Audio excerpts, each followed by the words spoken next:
Welcome to the 2020 New Testament Challenge. Today we're in Hebrews chapter 8. Here in chapter 8, we're looking at an old covenant and a new covenant. Now, what is the difference between a contract and a covenant? A contract can be broken if one of those parties fails to keep their promises, or a contract can be renegotiated. But a covenant is a relational bond. One member's failure does not destroy the relationship. The Old Testament can be seen as the Old Covenant.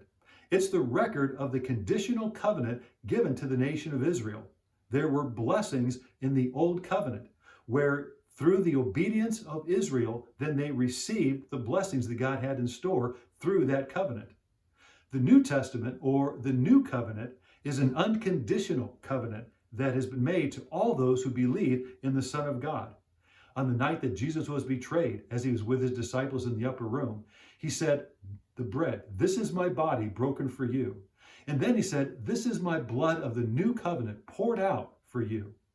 That began the new covenant that God was making with those of us who believe in Jesus. Everything that happened in the Old Testament or the Old Covenant was a prelude or a foreshadowing of what would take place in the new covenant. The old predicted or foreshadowed the new. As we read verse 7, it says that if there had been nothing wrong with the first covenant, no place would have been given to seek for another. But God found fault with the people and said, the time is coming, declares the Lord, when I will make a new covenant with the house of Israel and with the house of Judah. The problem was not with the old covenant and the law, but it was with the people. The old covenant was an external covenant. It was dealing with the rules and the rituals that they were to go through.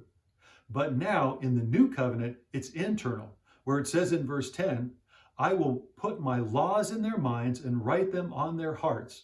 I will be their God and they will be my people. In the Old Testament, we had to go through a priest. Now we all are a kingdom of priests. It actually says in 1 Peter chapter 2, verse 9, that you are a chosen people, a royal priesthood, a holy nation, a people belonging to God, that you will declare the praises of him.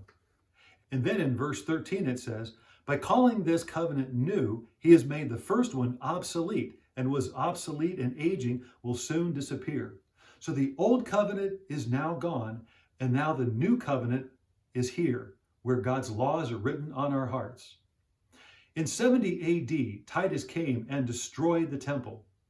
When he did that, the sacrifices ended. The Levitical priesthood ended. But when Jesus was on the cross and he called out, it is finished, and he gave up his spirit, at that very moment, it says in Matthew that the temple curtain that kept the people from going into the holy place, where only the high priest could go once a year, it was torn in two from top to bottom. Now we all have access to be into God's presence. That's the benefit of the new covenant, of the New Testament. No longer do we have to go through someone else. We can come boldly into God's presence. We can come boldly to the throne of grace to find mercy and grace in our point of need. That is the great benefit of the new covenant, a covenant in Jesus' blood. Thank you for joining the 2020 New Testament Challenge.